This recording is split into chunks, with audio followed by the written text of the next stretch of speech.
All right, we are at Daggett Farmhouse, 1760 Connecticut, a little more inland near Andover and Coventry. So we're talking a little bit about what the farmers at that time would be using in that part of the country as far as some of their eating utensils were concerned. So we've got a variety of different things that we were using. We've got a couple different types of spoons here. We've got wooden spoons, one more for serving small things like maybe jams, jellies, honey. We've got different eating spoons, small wooden eating spoon. We've got one here made out of horn, which looks very much like plastic, but they actually had spoon molds that they would put the different layers of the horn into and actually make a molded spoon.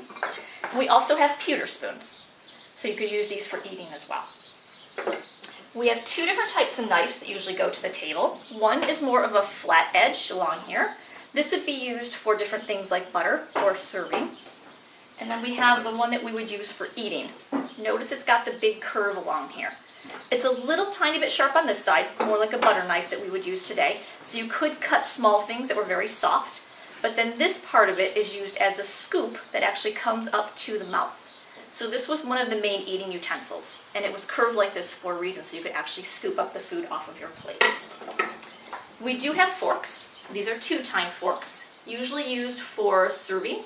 You could use it for putting stuff onto your plate, holding to cut. Most of the time in Connecticut at that time, especially for farmers, they were still using two-time forks.